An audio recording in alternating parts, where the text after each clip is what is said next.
Locas Kim Liamis, nicknamed Kim, is a tall, lanky Chiss who was born on Scylla in a well-off family during the time of the Old Republic. While his parents had high expectations for him to either work in engineering in the Ascendancy or work with the Empire, Kim left Scylla soon after turning 12 under the guise of training for the Empire, and instead ran off to Nar Shaddaa to make his own way in the galaxy. He felt that everything was more or less handed to him in the Ascendancy, and wanted to achieve a life that mattered to him by his own work. He got a job at a ship and speeder repossession company to keep his desire for a challenge, and worked with a human partner named Fanon. Though he was asexual, he tried dating once he was free to choose his own path. The first dating experience left him unsure if it was something he wanted, however, and he decided to happily remain on his own. 2 years into repo work, a sabotage speeder critically injured his right leg and left him needing a brace to walk properly. He paired a jetpack with it to assist in running and soon added bounty hunting to his workload. He also discovered a love for both hunting and keeping trophies. He began to keep souvenirs from the animals he hunted, but eventually started a secret collection of bounty trophies as well. He has a high-powered ADD mind that he has trained to be able to focus during work. Otherwise, he can get lost in his thoughts often. When he is focusing, such as in combat or on the job, he can return to an emotionless, logical state for a brief time to get things done. He has no problem keeping secrets, such as his extensive trophy collection, but he is a terrible liar. His morality hovers around neutral, following the belief that the less trouble you make, the less trouble you'll have to deal with.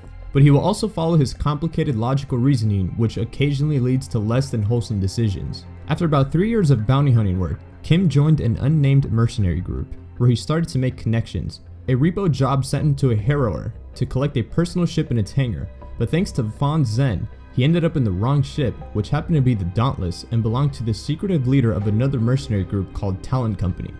Lady Talon, the leader of the company, decided against killing or detaining the intruder and instead let him leave with a stressful conversation and a warning not to reveal her identity. Kim offered Talon his skills and thanks for putting up with him, and he soon befriended her and the company members, leaving the unnamed mercenary group to join Talon Company.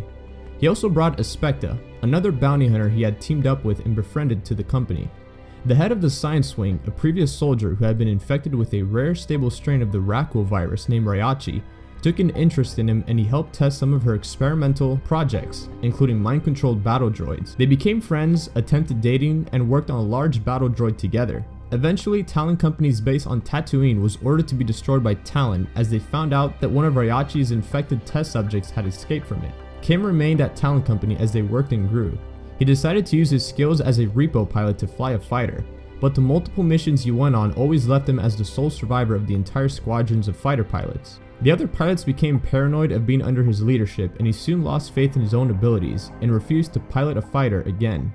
He found joy, however, in sparring with other members of the crew as a pastime. He was never incredibly good at it, but he would occasionally win. During a spar with a native creature from a distant outer rim planet, an unfortunate kick shattered his already weak leg, and he decided to have it replaced with a cybernetic prosthetic.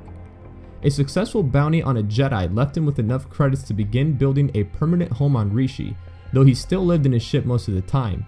He continuously grew closer to Aspecta in friendship and eventually dating, struggling with his fear of commitment before finally deciding to marry her. He continues to go on dangerous jobs and hunts, adding to his trophy collection while Aspecta trains to be a pilot. If you enjoy fan lore videos like this one, make sure to click that subscribe button and drop a like for more. You may also follow me on Twitter and Instagram.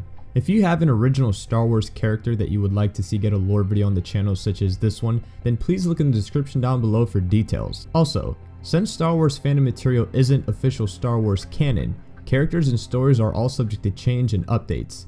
That'll be all, and may the Force be with you.